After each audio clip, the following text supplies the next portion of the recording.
Praise the lord. నేడు చాలామందికి Bible అంటే ఏంటో తెలియదు. బైబిల్ ఒక మత గ్రంథమని బైబిల్ మీద సరైన అవగాహన లేని వారు చెప్తూ ఉంటారు. అయితే బైబిల్ ఒక మత గ్రంథం కాదండి. బైబిల్ 66 వేర్వేరు పుస్తకాల సమూహం. బైబిల్లోని పాత నిబంధనలో 39 పుస్తకాలు ఉన్నాయి.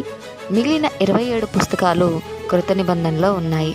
పాత నిబంధన అనగా బైబిల్లోని ప్రథమ భాగం. పరిశుద్ధతతో నైతిక విలువలతో జీవించాలన్నది దేవుని యొక్క ఉద్దేశమని పాత నిబంధనలోని ఆజ్ఞలు, ఉపదేశాలు తెలియజేస్తాయి. సాధారణమైన వ్యక్తుల విశ్వాస విధేయతల విషయంలో మార్గదర్శకులు కావడం గురించి పాత నిబంధనలోని వృత్తాంతాలు తెలియజేయడమే కాక ఇతరులను విశ్వాసం మరియు విధేయత విషయంలో ప్రేరేపిస్తాయి. సరైన జీవితం, సరైన ఆరాధన ఎంత ఆవశ్యకమో ప్రవక్తల సందేశాలు నొక్కి చెప్తాయి. దేవుడు బీదలను కటాక్షిస్తాడని, అవిధేయులను క్షమించడానికి సిద్ధ మనసు చూపుతాడని కూడా తెలియజేస్తాయి.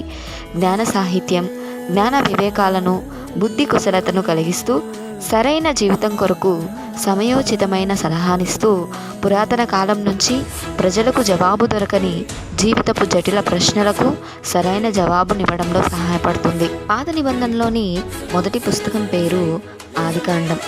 ఆది అనే పదానికి మూలం లేక మొదలు అనే అర్థం. ఈ పుస్తకం విశ్వ సృష్టి గురించి, మానవ జాతి ఆరంభం గురించి, లోకంలో పాపం, శ్రమ మొదలు కావడం గురించి వివరిస్తుంది.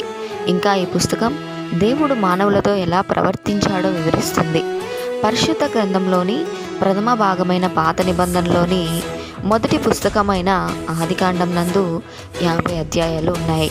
ఆదికాండం మొదటి 2 అధ్యాయాలలో విశ్వం మరియు మానవుని యొక్క సృష్టి వృత్తాంతం గురించి, ఆదికాండం 3వ అధ్యాయంలో పాపం మరియు శ్రమ ఆరంభం గురించి, 4 నుండి 5 అధ్యాయాలలో ఆదాము నుండి నోవాహు వరకు, 6వ అధ్యాయం నుండి 10వ అధ్యాయం వరకు నోవాహు మరియు జలప్రళయం గురించి, 11వ అధ్యాయం 1 నుండి 9 వచనాల్లో బాబేలు గోపురం గురించి, 11వ అధ్యాయం 10 నుండి 32 వచనాల్లో షేము నుండి అబ్రహాం వరకు, 12 నుండి 35 అధ్యాయాల్లో మన పితరులైన అబ్రహాము, ఇస్సాకు మరియు యాకోబుల గురించి, 36వ అధ్యాయంలో ఏశావు వంశస్థుల గురించి, 37వ అధ్యాయం నుండి 45వ అధ్యాయం వరకు యోసేపు మరియు అతని అన్నదమ్ముల గురించి, 46వ అధ్యాయం నుండి 50వ అధ్యాయం వరకు ఐగుప్తులో ఇశ్రాయేలీల గురించి రాయబడి ఉంది. So my dear godly sisters, my dear godly brothers, చూశారు కదా ఆదికాండంలో విశ్వం మరియు మానవుని యొక్క సృష్టి వృత్తాంతం దగ్గర నుండి పాపం మరియు శ్రమ ఆరంభం ఎలా ఏర్పడింది, ఇలా ఎన్నో విషయాలు పరిశుద్ధాత్మ దేవుడు ఆదికాండంలో పొందుపరచడం జరిగింది.